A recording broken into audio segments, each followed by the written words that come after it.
Buen día. El tribunal en su constitución original reanuda esta audiencia. Verificamos la presencia de los intervinientes en sala.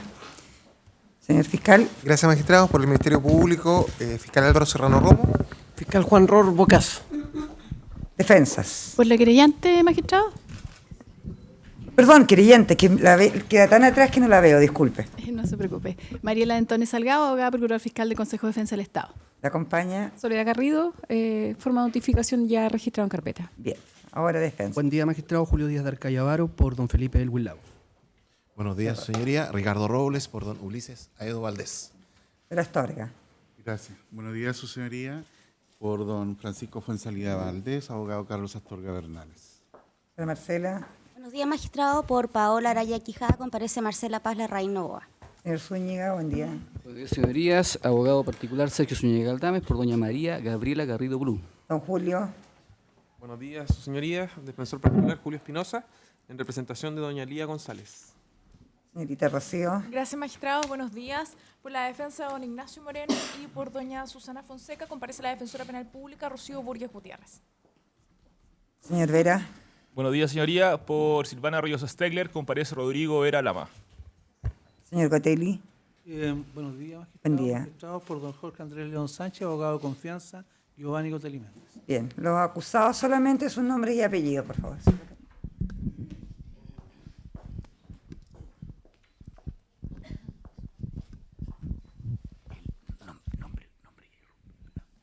Felipe Eduardo del Huilagos. Gracias.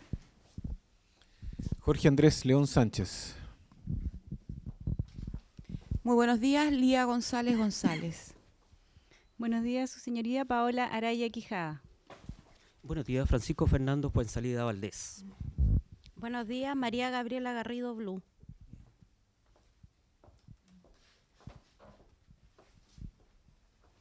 Buenos días, Susana del Carmen Fonseca Cartes. Buenos días, Ignacio Andrés Moreno Seguel. Buenos días, Silvana Raquel Ríos Stegler. Buenos días, Ulises Aedo Valdés. Bien, antes de entrar al fondo de esta audiencia, queremos hacer dos prevenciones. En primer lugar, está prohibido el uso de los celulares en la sala, y respecto de los abogados, solamente para que pidan autorización si necesitan ver algún antecedente o alguna jurisprudencia. Porque la audiencia anterior estaba todo el mundo con celulares, inclusive los imputados, y se supone que tienen que estar atentos a todo lo que va a suceder durante el desarrollo del juicio. Así que prohibido el uso de los celulares. Y en segundo lugar, no sé si hay algún representante de la discusión. Bien, es que queremos hacer una acotación porque la información que salió en la prensa, que esta audiencia comenzó el día viernes con 40 minutos de retraso, indicando que estaban citados los intervinientes a las 8:30, lo cual no es efectivo. La audiencia está fijada por resolución de este tribunal a las 9 horas, y si comenzamos a las 9 horas con 30 minutos fue porque se estaban instalando y probando los equipos para la transmisión por el canal judicial. ¿Ya? Para que tengan una información. Yo cumplo función de reportero gráfico en el diario. Hay un periodista, yo le voy a comunicar lo que usted me informó. Por favor, y ante cualquier duda de cualquiera de los medios de prensa en atención de público o bien alguno de los voceros del tribunal, pueden aclarar las dudas para que la información a la comunidad sea transparente y sea la que en realidad es lo que ocurre en esta audiencia. Perfecto, yo se lo voy a explicar y se lo voy a aclarar. Por favor, muchas gracias, señor.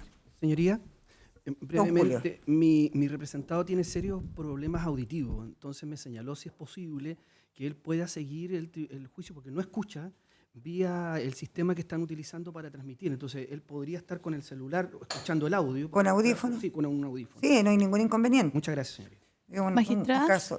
Señoría. Sí, perdón, ¿quién me habló? Sí. Mariela.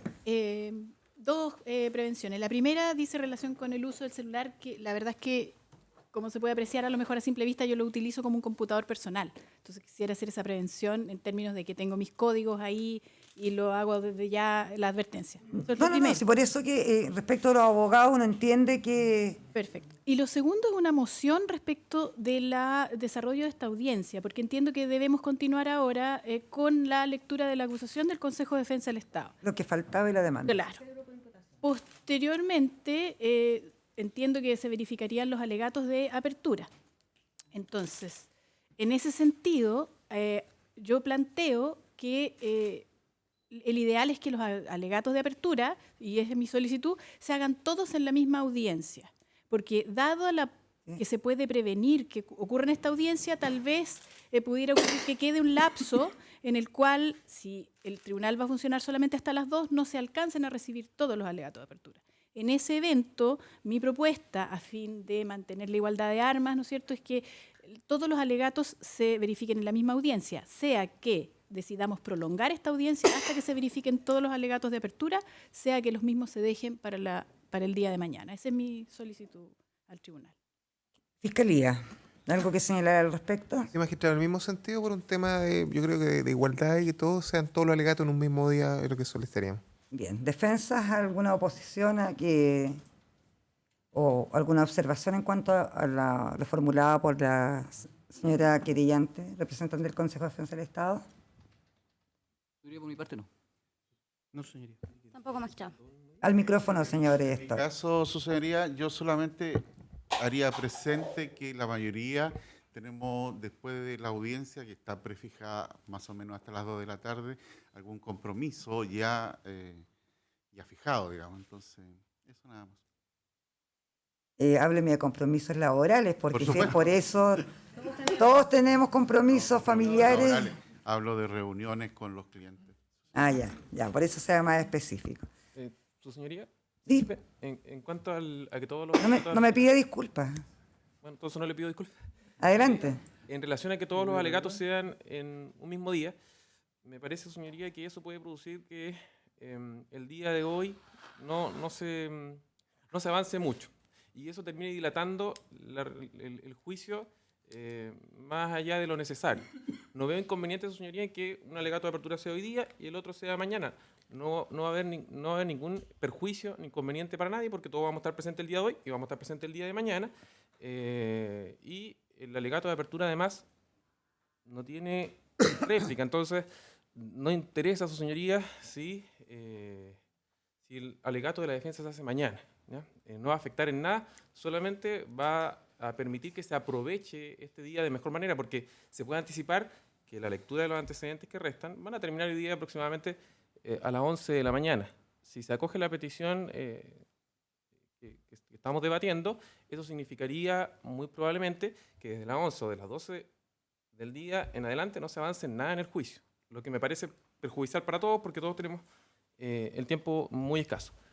Ahora, en lo que dice relación con la limitación del uso del celular, su señoría, pido se tenga en consideración que el celular es una herramienta de trabajo y en mi caso en particular, estoy solo en el hecho número 1. Es decir, su señoría, el hecho número 2, 3 y 4, que es el que mayor tiempo requiere de lectura de antecedentes y probablemente el mayor tiempo se va a abocar a la prueba por parte del Ministerio Público, a mí no me compete. Entonces, señoría, no tiene mayor relevancia si estoy prestando atención respecto de antecedentes, señoría, que no tienen ninguna relación con el hecho que se investiga en contra de mi representada. Entonces pido se tenga presente ese antecedente para efectos de ver si uno está atento o no está atento. Claro, uno va a estar atento en lo que le interesa. Es decir, en el caso mío, al hecho número 1, que es muy breve y que ya ha sido lectura. Entonces, para resumir, pido que los alegatos de apertura se hagan en esta oportunidad, si es posible, para efecto no dilatar el juicio, y en segundo lugar se tenga en consideración que uno puede parecer que está desatento, pero no es así porque cada uno está involucrado en el hecho que le interesa. En mi caso, el hecho número 1, que es el más breve. Sí, don Julio, lo entiendo, pero es un asunto de respeto hacia su representado, hacia el resto de los imputados y hacia el tribunal. Porque también nosotros podríamos estar aquí con el celular y mientras ustedes después alegan y decir, no, pues que yo estoy atenta, estoy viendo, no, y es una formalidad. Estamos en un tribunal, yo creo que si usted va a alegar a la Corte, aunque vaya de público, no va a estar con el celular ahí. Entonces, solamente aquí en esta sala, por lo menos, exclusivamente para que te consulten jurisprudencia, vean los códigos, pero se debe prestar atención. Aparte que hubo 2 interrupciones de un abogado claro. y un acusado que mientras estábamos leyendo la acusación le sonaba, ¿cierto?, el celular. El celular. Y distrae. En el fondo la atención también va dirigida sobre todo a los acusados, digamos. Los acusados están con celular, su derecho a defensa indica que debe estar atento a lo que va a ocurrir en el juicio. Y obviamente entendemos lo que dijo doña María y lo que dice usted. Obviamente si usted está consultando sus cosas personales en el celular, el problema es que cuando se interrumpe la audiencia, ¿cierto? Entonces, obviamente, como dice el juez presidente también, en el fondo también, nadie le pide que usted esté mirando para acá las 5 o 6 horas que dura la audiencia, pero no interrumpir con el celular la audiencia de juicio. Pero los acusados estaban con celular todo, les sonó el celular, interrumpieron la audiencia, digamos, y yo por lo que me acuerdo acá, ninguno de los imputados, estamos en un juicio, está al lado de su defensor, no sé, leyendo las noticias mientras estaba en un juicio. Ellos necesitan poner atención porque es su adecuado derecho a defensa que es ejercido por ustedes, que son los profesionales. Pero en el fondo también uno no puede excluir, entonces yo digo, mire, ¿sabe qué? Yo pongo atención sobre este hecho y lo demás me da lo mismo y tomo una conducta. En el fondo aquí hay una audiencia que es para todos los acusados y en el fondo la prevención del tribunal es no interrumpir la audiencia con el uso de los celulares. Sobre todo la atención es de los acusados, los abogados tienen sus razones y tendrán que mirar lo que estimen conveniente, pero no interrumpan el juicio. Es un tema de respeto, más que nada. Así que si necesita algo urgente, pero no va a estar 3 horas ahí con el celular en la mano. Ahora, si tiene algo muy urgente que hacer, pide autorización a la sala para hacer un receso y para que pueda usar su celular. Aprendamos un poco a ser empáticos y escuchar el resto. Además que este es un juicio importante, independiente que sea un solo hecho al que a usted le interesa. Pero aquí hay muchas cosas en juego. Sobre todo para obviamente a las personas que están siendo imputadas de los delitos que se están leyendo. Bien.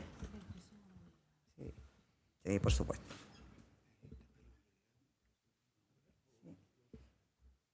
En cuanto al tema de los alegatos, vamos a ver cómo avanzamos. Además hay que tener presente que este tribunal hoy día a las 13 horas también tiene lectura de sentencia. Por lo menos las que quedan de la semana pasada ya nos organizamos. Y también, para que no se extienda este juicio, como dijo el señor Espinosa, en forma inoficiosa, también se les sugiere, bueno, ustedes son dueños de expresar los motivos que tengan pertinentes, pero también en los interrogatorios basarse en lo que sea relevante al juicio. Porque ya la prensa ha estimado que este juicio se extenderá hasta el 19 de julio, lo que nosotros todavía no sabemos. Y ustedes yo creo que tampoco. Sí. Hay una solicitud que presentó, un escrito, mejor dicho, de nulidad procesal que presentó don Ricardo Robles López. ¿Está en conocimiento, señor fiscal, y la parte querellante? Sí. No, la parte querellante no está en conocimiento, magistrada. Sí. Señor Robles tiene la palabra. Sí, señoría, gracias. Hago presente también, señoría, que también fue presentado por Rodrigo Veralama, el colega. Ya, porque yo no tengo conocimiento del sistema del señor Robles, nomás lo. Ya. Gracias, señoría. Efectivamente, se interpuso un escrito que dice lo siguiente. En lo principal, solicita nulidad procesal penal de parte. Otro sí, acompaña documentos. Tribunal Oral en lo Penal de Chillán. Ricardo Javier Robles López, abogado defensor por don Ulises Saavedra Valdés. Con respeto digo que dentro de plazo vengo a deducir una nulidad procesal prevista en los artículos 159 y siguientes del Código Procesal Penal en contra de la resolución dictada en audiencia con fecha 7 de junio de 2019 que resolvió acoger la petición por escrito del fiscal Álvaro Serrano Romo de incorporar por medio de la lectura la declaración de la testigo doña Marta del Carmen Mardones Cáceres en virtud del artículo 331, letra E del Código Procesal Penal. Que la solicitud del fiscal se hizo por escrito el día anterior a la audiencia de fecha 7 de junio del 2019, estando el escrito pendiente en la carpeta judicial electrónica. Esta petición no había sido resuelta ni tampoco notificada a los intervinientes, sino al comienzo de la audiencia, motivo por el cual los defensores ignorábamos el tenor del libelo. Es más, a ningún defensor se nos entregó copia del libelo. Pude leer el libelo con posterioridad a la audiencia como me fue notificado mi correo electrónico a las 14:48 horas, la resolución del siguiente tenor: a todo se resolverá en audiencia de juicio oral, notifíquese. De tal forma que los defensores nos tuvimos que conformar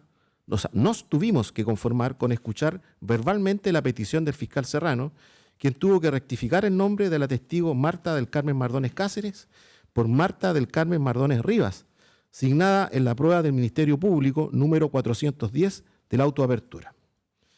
Consta de los audios de la audiencia citada que la jueza presidente del tribunal, doña Claudia Montero Céspedes, le consultó al fiscal Serrano si la declaración de esta persona se había prestado en calidad de testigo, a lo que respondió afirmativamente que sí, y en segundo lugar, ¿ante quién?, a lo que respondió que se hizo en fiscalía. Las preguntas realizadas eran cruciales para determinar si nos encontrábamos en la hipótesis legal invocada por el fiscal, artículo 331, letra E del CPP, comillas, cuando las hipótesis previstas en la letra A sobrevengan con posterioridad a lo previsto en el artículo 280 y se trate de testigos o de peritos privados cuya declaración, subrayado y en negro, sea considerada esencial por el tribunal, podrá incorporarse la respectiva declaración o pericia mediante lectura de la misma, previa solicitud fundada de alguno de los intervinientes. Dada la información por el señor fiscal Serrano, los defensores nos atuvimos a la buena fe procesal, dado que por la cantidad de pruebas ofrecidas, la sorpresa de la audiencia y la falta de tiempo necesario para revisar la declaración de la señora Mardones, tuvimos por verdad lo señalado. Sin embargo, revisados con posterioridad a la audiencia del libelo y la carpeta de investigación, me pude percatar de lo siguiente. La declaración de la señora Mardones fue prestada con fecha 10 de septiembre del 2014. 2. La declaración de la señora Mardones fue prestada en calidad de imputada y no como testigo. La declaración de la señora Mardones fue prestada ante Policía de Investigaciones de Chile por delegación del fiscal Serrano.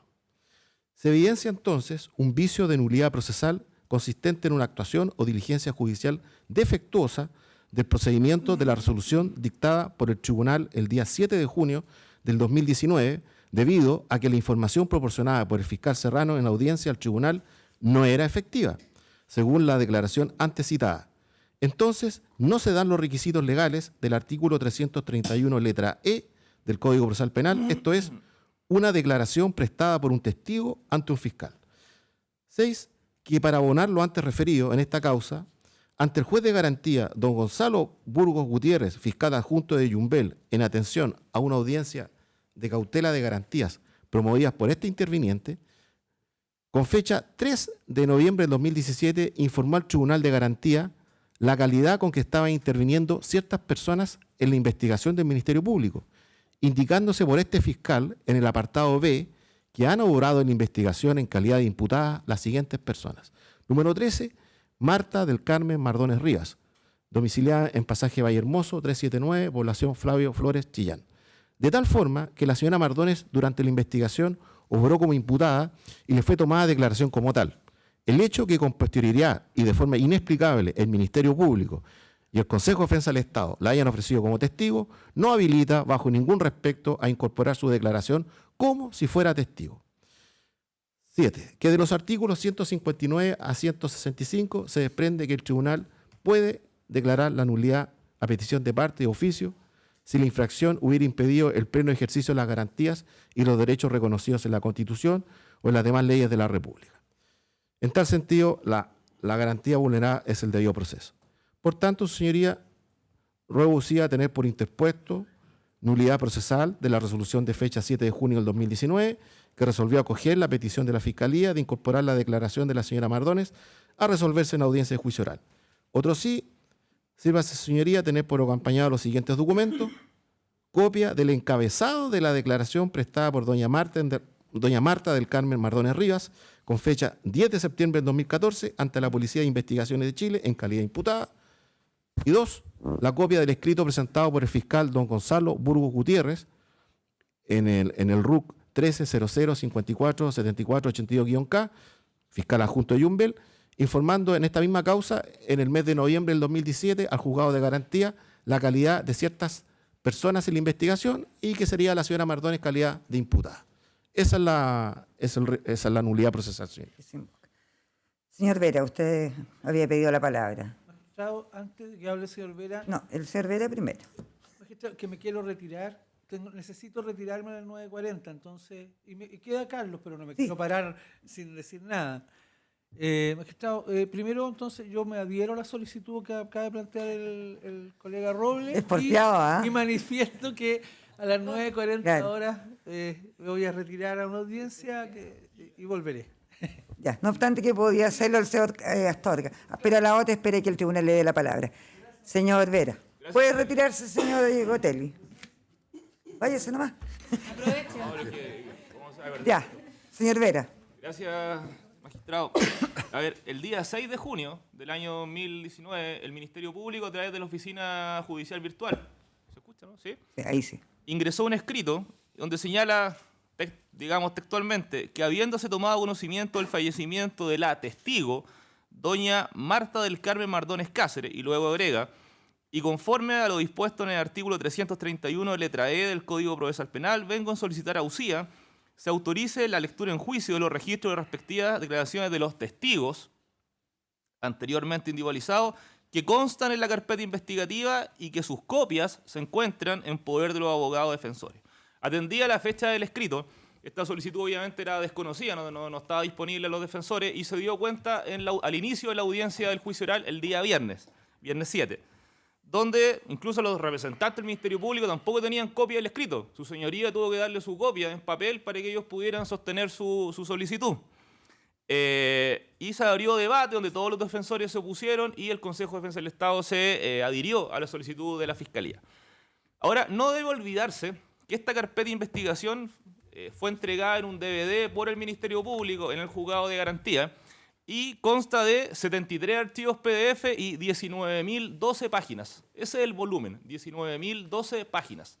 Por lo tanto, resultaba imposible ese día, en la mañana, contar con toda la información para poder confrontar la solicitud que estaba haciendo el Ministerio Público con los antecedentes que nosotros contábamos, que teníamos en nuestro poder. Entonces había que estar necesariamente al principio de la buena fe, de confiar en los datos que estaba entregando el Ministerio Público. De más está decir que el principio de la buena fe incluso hoy día tiene reconocimiento legal en la Ley de Tramitación Electrónica, artículo 2, letra D, de la Ley 20.886. Ya dejó de ser un principio meramente formativo, sino que además tiene consagración positiva. Pues bien, la jueza presidenta, es decir, su señoría, le consultó al Ministerio Público respecto de Marta Mardones Cáceres. Ella prestó declaración ante quién, y la respuesta del fiscal fue ante Fiscalía, señoría. Y finalmente se resolvió en atención a la solicitud de reproducir la declaración anterior prestada por diversos testigos. Este tribunal estima que respecto de doña Marta del Carmen Mardones Cáceres, según lo señalado tanto por el fiscal como por el querellante, se destaca la esencialidad de la declaración de la misma. Por lo tanto, respecto de ella se reúnen los presupuestos y el tribunal accede a que se rinda su declaración mediante la lectura del registro. Ahora bien, terminada la audiencia y contando con el tiempo y los medios necesarios para poder analizar la información, esto de contar con los medios y el tiempo incluso tiene reconocimiento a nivel convencional, Pacto Internacional de Derechos Civiles y Políticos y Convención Americana de Derechos Humanos, se pudo revisar este DVD, estas 19.012 páginas, ¿y con qué me encontré, digamos? Primero, que no existe una testigo llamada Marta Mardones Cáceres. No existe. Existe una imputada llamada Marta Mardones Rivas. Tercero, que en la copia de carpeta de investigación que entregó el Ministerio Público a los defensores, lo que hay es una declaración policial como imputada de Marta Mardones Rivas, que en esta misma copia de carpeta que nos entregó el Ministerio Público en el juzgado de garantía, no existe una declaración ministerial, es decir, una declaración prestada ante el Ministerio Público, sino que solo una declaración ante la policía. Y que además, en un escrito que presentó el día 10 de noviembre el Ministerio Público en el juzgado de garantía, y que don Ricardo lo acaba de mencionar, el fiscal Burgos, ¿sí?, de Yumbel, él da cuenta que esta señora es imputada. Es decir, no existe ningún antecedente de esta señora declarando como testigo. El Ministerio Público ha reconocido que es imputada. Luego, atendido lo dispuesto en el artículo 331, letra E, norma que fue incorporada con la llamada Agenda Corta, Ley 20.931, sucede que esa norma exige que sea la declaración de testigos o de peritos privados. Es decir, no están considerados los imputados dentro de la hipótesis que señala la letra E del artículo 331. En consecuencia, la solicitud que efectúa el Ministerio Público es improcedente por varias razones. Primero, la materialidad que se ofreció incorporar mediante lectura es una declaración de una testigo ante Fiscalía, Marta Mardones Cáceres, y no existe, ya sabemos. Pero suponiendo que esto fue un error de digitación del segundo apellido, tampoco existe en la copia de la carpeta entregada a los defensores una declaración en Fiscalía de Marta Mardones Rivas. Marta Mardones Rivas no es testigo, es imputada, y resulta irrelevante que en la acusación la hayan ofrecido como testigo, por cuanto esa situación no varía su condición procesal, y además que la materialidad que eventualmente va a incorporarse mediante lectura es una declaración de imputada, pero no de testigo. Es decir, el Ministerio Público no tendría cómo cumplir con el ofrecimiento que ha hecho, porque no existe la declaración de la testigo. Lo que tienen en su poder es una declaración de imputada y es la policía, no es la Fiscalía. Esa declaración, su señoría, yo obviamente le borré el contenido para poder exhibirlo acá, pero acá está. Y dice con letras grandes, declaración de imputada ante la policía. Si gusta, ¿se puede exhibir? No, sí, el señor Robles ya lo acompañó. Pero está eliminado, digamos, el contenido, obviamente, para no afectar. Contaminar. Sí. Declaración policial voluntaria de imputado, continuación de declaración policial voluntaria de imputado, es decir, todos los antecedentes refieren que se le leyeron sus derechos como imputada a esta señora, que en paz descanse. Además, resulta improcedente también porque esta letra A del artículo 331 fue incorporada por la ley de Agenda Corta, que es del día 5 de julio del 2016. Y los hechos de esta causa son del 2012 y 2013 y la investigación se inició en el año 2013, según da cuenta incluso el RUC de la causa. Por lo tanto, a la luz del artículo 11 del Código Procesal Penal, la regulación anterior resultaba más favorable para los acusados y por lo tanto correspondía regirse por esa ley anterior que no contemplaba la posibilidad de incorporar esta declaración mediante lectura. Ahora, yendo al marco normativo en el cual estoy fundando esta solicitud, Constitución Política de la República, el derecho al debido proceso, garantizado también en tratados internacionales, artículo 19, número 3, el derecho a ser juzgado con un procedimiento previo legalmente tramitado, lo que obviamente no ocurriría si es que aquí se acoge una solicitud formulada en estos términos. No hay que olvidar además que el artículo 161 del Código Procesal Penal establece que si el vicio se produce durante una audiencia, la solicitud se debe impetrar antes del término de la audiencia. Pues bien, de conformidad al artículo 282, la audiencia de juicio oral es una sola y se desarrolla en varias sesiones. Por lo tanto, la audiencia de juicio oral, que empezó el día viernes, aún no termina. Y va a terminar, no sabemos cuándo. Algunos dicen que en julio. No estoy tan seguro. Pero aún no termina. Por lo tanto, desde el punto de vista procesal, estoy absolutamente legitimado para solicitar esta declaración de nulidad que ha ocurrido durante una audiencia, el vicio. En consecuencia, al haberse autorizado incorporar mediante lectura una declaración infringiendo el artículo 331, letra E, se está afectando el derecho al debido proceso garantizado en la Constitución, en tratados internacionales, existiendo además una presunción de derecho del perjuicio en el artículo 160 del Código Procesal Penal. Por esa razón es que solicito se declare nula la resolución que acogió la solicitud del Ministerio Público y en su defecto se rechace. Ahora, en subsidio, por el caso de que no se acoja esta solicitud de nulidad, voy a pedir que el tribunal haga uso de sus facultades oficiosas, también contempladas en el artículo 163 del Código Procesal Penal, y en uso de estas facultades oficiosas, declare nula la resolución que ya he señalado. La posibilidad de declararla nula ha sido reconocida incluso por la Corte Suprema, me refiero a actuar de oficio. Excelentísima. ¿Perdón? Excelentísima Corte. Excelentísima Corte Suprema, Rol 716, 2011. Actuando de oficio, un tribunal con competencia penal anuló una resolución. Y en subsidio de esto, para el caso de no acoger ni la solicitud principal ni la declaración de oficio, voy a solicitar que se proceda conforme a la nulidad procesal de derecho público. ¿Cuál es el fundamento de esto? Es artículo 6º y 7º de la Constitución Política de la República. Y eso, señoría, por lo tanto, solicito acoger las peticiones en los términos planteados. Bien. ¿Alguno de los otros defensores va a hacer uso de la palabra? Solo para adherir a la solicitud de su señoría por parte de Francisco González Valdés.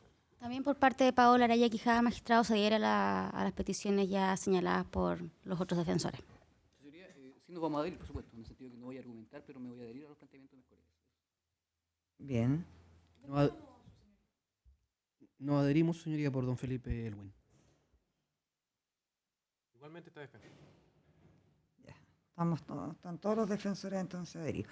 Traslado al Ministerio Público. Gracias, señoría. Primero, nos oponemos en una línea formal. Creemos que la interpretación que da el colega Vera al concepto de audiencia no es tal y creemos que ya precluyó el derecho de los defensores de incidentar la resolución del tribunal al amparo de lo que establece el artículo 161, por cuanto lo que ellos estiman una actuación viciada, que sería la resolución del tribunal que acogió que se permitiera la incorporación de la declaración de doña Marta, ya habría expirado esa situación. Pero a mayor abundamiento, también todavía en la línea formal, creemos que obviamente el colega Vera está en un profundo error cuando hace su alegación histórica de la génesis o de la vigencia del artículo 331 letra E, por cuanto las normas procesales rigen in actum, y eso obviamente es lo que su señoría aplicaron. Entrando ya al fondo del incidente, creemos que el artículo 164 del Código Procesal Penal resuelve también el incidente implicando el desecho del mismo, por cuanto el acto ha cumplido su finalidad respecto de todos. Y de hecho, incluso la misma formulación del incidente demuestra que a esta altura todos los incidentistas tienen pleno conocimiento de cuál es la declaración que se va a incorporar. Es dable hacer notar que en la audiencia donde se genera lo que ellos estiman una actuación viciada, el fiscal Serrano hace una alusión a 3 testigos, no solamente la declaración de doña Marta, y en esa alusión señala que uno de estos testigos declaró en la fiscalía y los otros ante la policía. Pero más relevante que todo lo anterior es lo que establece el artículo 331 en su letra E, donde no impone una limitación al sustrato de la declaración que se va a incorporar. Es decir, la norma en cuestión no exige que la declaración se haya prestado en fiscalía, ante la PDI, ante carabineros, en calidad de testigo o imputado. No pone ese límite, sino que solamente alude a la relevancia de los hechos que puede aportar este testigo, que fue lo que sus señorías sabiamente apuntaron en su resolución, donde se pedía la declaración de 3 y se acogió la de 1, por cuanto el único parámetro que se tiene que, y se hizo bien, que se tenía que ponderar, era si era relevante o no el sustrato de la misma. Porque por último, no es dable tampoco dar acogida al argumento que doña Marta es una imputada y por eso no tiene la calidad de testigo. ¿Qué más profunda contradicción? Si el concepto de fondo de testigo es de la persona que va a aportar antecedentes relevantes para el esclarecimiento de los hechos. Y doña Marta lo va a hacer a través de su declaración escrita. Si se quiere analizar desde el punto de vista formal, evidentemente que doña Marta también es un testigo. Y así está ofertado, no solamente por esta parte, sino que por la parte querellante, incluso por los mismos defensores que se adhirieron a esa declaración de doña Marta en calidad de testigo, como lo demuestra el auto de apertura. Entonces, en ese orden de ideas, creemos que debe desecharse el incidente de nulidad por los antecedentes expuestos. Señor Serrano, una consulta. Respecto a las preguntas que le hizo el tribunal, la señora Marta, ¿en qué calidad declaró? magistrado, sí, dos cosas. Ella, en primer lugar, declaró como imputada, como muchos de los testigos que declararon como imputados, toda vez que se estaba resguardando todos los derechos de... Porque hasta ese momento no se sabía quién era imputado o quién era víctima. Ya. Efectivamente, esta persona no se le formalizó y tampoco se le acusó. Por lo tanto, pasó de su calidad de imputado, que tuvo en una primera instancia, a una calidad de testigo. Sí, no, pero la declaración prestada era el punto, no lo que pasó después. Ah, no, la declaración prestada en un principio fue una declaración como imputada, como la mayoría de los testigos que fue en esa condición. ¿Y ahí después prestó otra declaración, alguna declaración como testigo? Magistrado, en este momento no tengo las declaraciones, no quiero asegurar algo que no... Si permite un receso, puedo traer las declaraciones, no más de media hora, y tendría las declaraciones para poder indicarle, señoría, con exactitud lo que me estaba consultando. No quiero arriesgarme a una... Sí, por favor, porque como usted no se arriesgó en la primera audiencia a señalar que había declarado como testigo, por eso le consulto, le vamos a dar su tiempo. Querellante, por favor. Muchas gracias, magistrada. Bueno, adherimos a la solicitud del Ministerio Público en cuanto a que se rechace la incidencia de nulidad promovida. También desde un punto de vista formal, adhiriendo a lo que ya se manifestó, señalar que hay también aquí esto envuelto un tema de preclusión, porque tampoco parece muy aconsejable que ciertas actuaciones que se han verificado ya puedan decaer a lo largo del curso del largo procedimiento que tenemos por delante. Eso en primer término. En segundo término, una reflexión respecto del perjuicio. El incidente fue primeramente promovido por el abogado señor Robles, quien es representante del señor Ulises Aedo. El señor Ulises Aedo efectivamente se ve involucrado y está imputado en el cuarto grupo de imputación, que es aquel al que haría referencia a la declaración de la señora Marta Mardones Rivas. El señor Vera representa a la señora Silvana Ríos. Entonces, después de su larga locución, en la que más bien reprodujo bastante de los argumentos del señor Robles, la verdad es que no advertimos nosotros cuál podría ser el perjuicio que la incorporación de la declaración de la señora Mardones Rivas pudiera representar para, perdonándoseme la redundancia, para su representada. Sobre todo habida consideración de que claramente es posible que varíe además la condición procesal de la señora Mardones, que inicialmente fue imputada en la investigación, pero sin que nunca se la llegara a formalizar, tal como ha señalado el Ministerio Público. Esta parte opina que no existe perjuicio en la declaración, en que se reciba la declaración de la señora Mardones, y que lo que tiene que prevalecer es, como se dijo también a propósito de la formulación inicial de este incidente, lo que tiene que prevalecer es que este tribunal obtenga la máxima información posible para poder adoptar una decisión fundada respecto de los antecedentes que, sea como testigo, sea como imputado, obran en el proceso. Si vamos a impedir esta declaración, puede incluso producirse un perjuicio en términos de los intereses de las defensas. La señora Marta Mardones aporta antecedentes que podrían, no quiero adelantar cosas de mi alegato de apertura, ni tampoco del posible alegato de clausura, pero la declaración de la señora Marta Mardones no necesariamente perjudica a los defensores. Y si se ha aludido al artículo 160, y con esto ya termino, tampoco hemos escuchado cuál sería la afectación o cuál sería el derecho concreto que se habría visto afectado, cuál es la garantía constitucional cuyo ejercicio se ha visto impedido o se podría haber impedido con la sola declaración, la incorporación de la declaración de la señora Mardones. Señalaron el debido proceso, entre otros.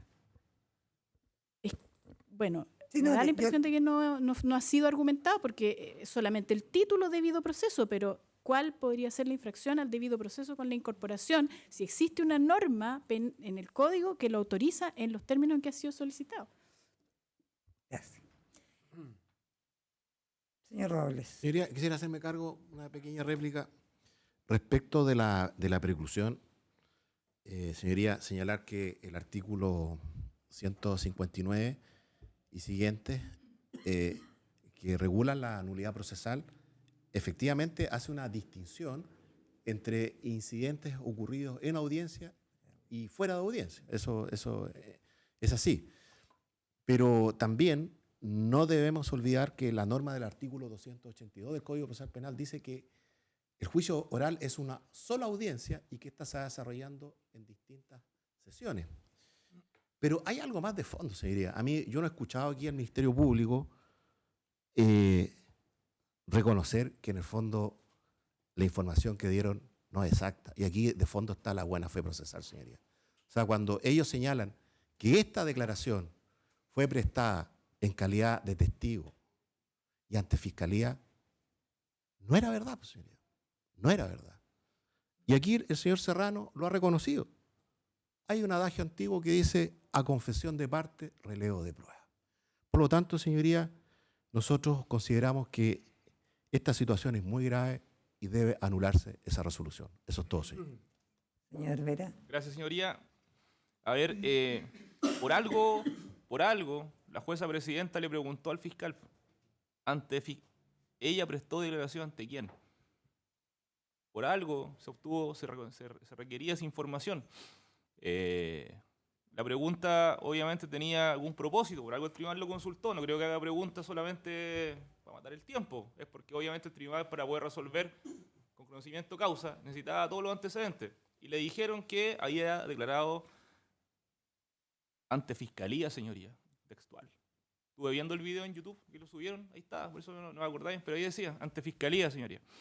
Ahora bien, cuando dicen cuál es el perjuicio, cuál es la garantía constitucional vulnerada, ya, 19 número 3, tratados internacionales, Pacto Internacional de Derechos Civiles y Políticos, Convención Americana de Derechos Humanos, debido proceso, aterricémoslo. ¿Qué ha dicho el Tribunal Constitucional?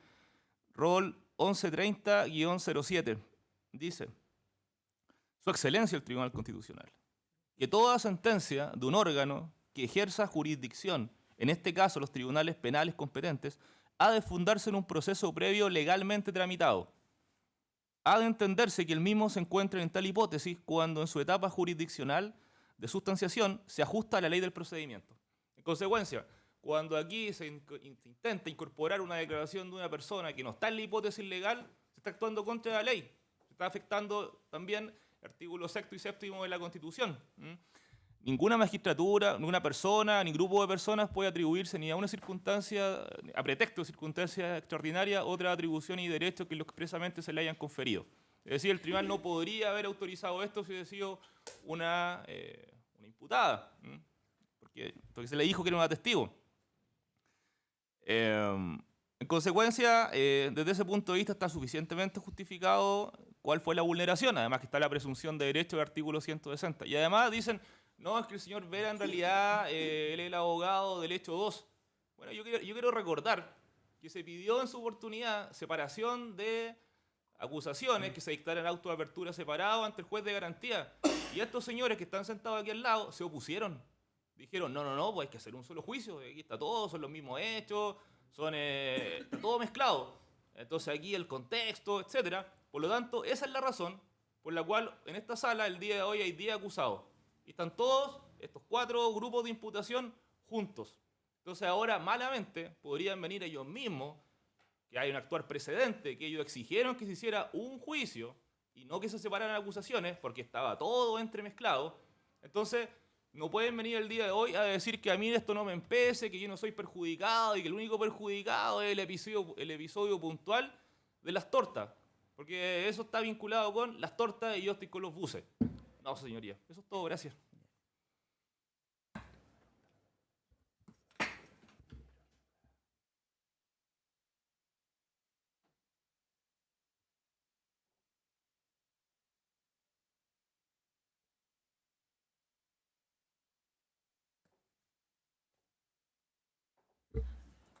Señor Serrano.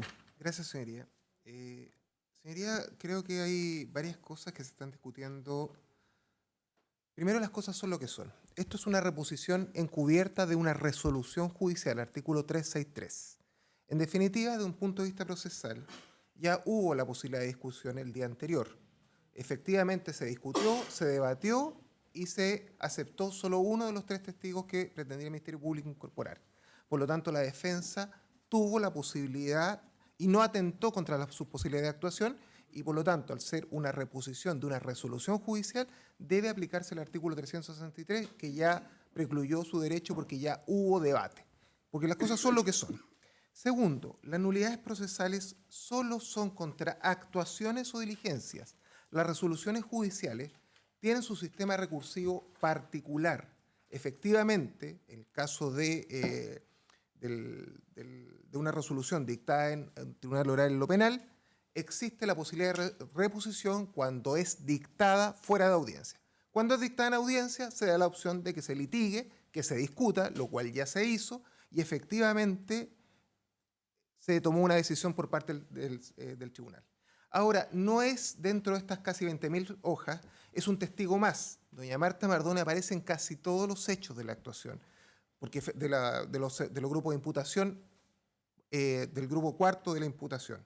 Efectivamente, doña Marta Mardones, ellos saben quién era, saben efectivamente sus declaraciones, sabían el contenido, no estamos hablando de un testigo cualquiera, es una persona que aparece en los hechos de este cuarto grupo de imputación, por lo tanto no hay ninguna sorpresa y no se ha afectado ninguna posibilidad procesal de actuación de los señores defensores.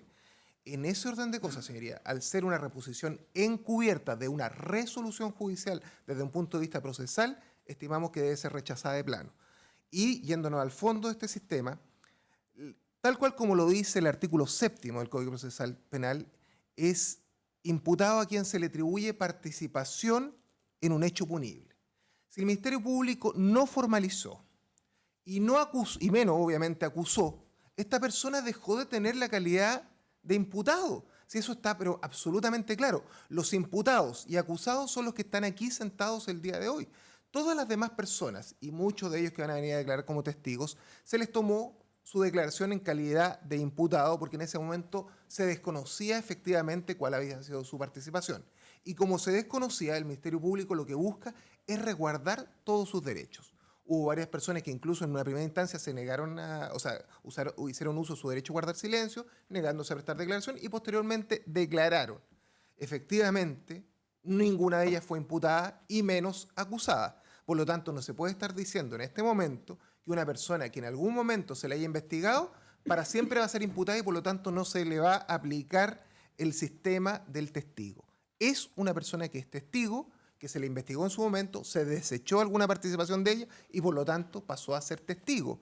Así que las señores defensores vengan a desconocer quién era o desconozcan de qué eso es su declaración o sobre qué va a versar, me parece del todo extemporáneo.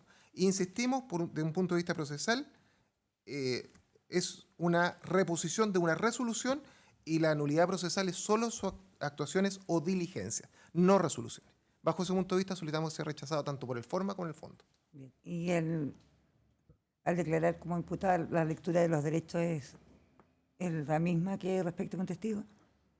No, pues magistrado, si eso fue lo que se manifestó. En un principio se tuvo... No, me refiero a la toma de declaración que se ve. Por supuesto que se leen los derechos en calidad de imputado, que son distintos a los de un testigo.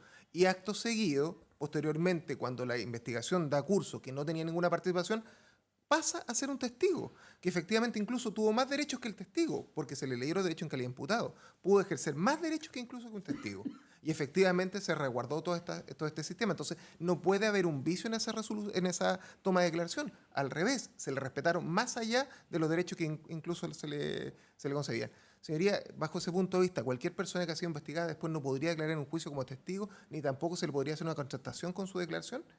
En definitiva, lo que estamos viendo es que una persona que se investigó pasó de ser imputado a ser testigo. No se le formalizó, no se le acusó en ningún momento y llegó hasta el juicio oral en calidad de testigo. Gracias. Señora querellante, quería hacer uso de la palabra. Sí, muy brevemente, solo en el sentido de que el fundamento de la petición ha sido, se fundamenta en dos hechos. Uno, en la calidad de imputada de la señora Marta Mardones, y lo segundo, en que la declaración había sido prestada ante la PDI y no ante la Fiscalía. La verdad es que, atendiendo el tenor del artículo 331, el único punto que podría ofrecer alguna duda es la circunstancia de que la señora Mardones haya declarado como imputada y no como testigo. Y en ese sentido, quisiera yo resaltar que lo que interesa nuevamente, además de lo que ya ha señalado el fiscal en cuanto a la mutación de la calidad en que la señora Marta Mardones declaró, lo que interesa, digo, es que la declaración que la señora Marta Mardones haya prestado, no por el hecho de haber sido prestada como testigo o como imputada, la puede hacer menos confiable. ¿Puede ser confiable para este tribunal? Probablemente incluso más, si es que es verdad, como ha dicho el señor Serrano, que se le leyeron sus derechos y que ella declaró como testigo. Entonces, de lo que se trata es de contar con información fiable. Creo que la declaración de la señora Marta Mardones, por lo que se dijo en la audiencia anterior, es fundamental y por lo tanto no se daría ninguna de las circunstancias que justificaría la nulidad de lo ya decidido por este tribunal en esa audiencia. ¿Insiste en la petición de tiempo para buscar el antecedente, señor fiscal? Sí, magistrado, pues, tengo las declaraciones y podría ir a buscarlas. Yo creo que máximo media hora tendría esa información acá. Bien. ¿Alguna oposición por parte de los defensores? No, señor. Bien. Buen día, personal de Gendarmería, no lo había saludado. Vamos a hacer un receso de 30 minutos con la finalidad de que el señor fiscal obtenga la documentación. Señora Ahumada, con usted queremos hablar. Sí.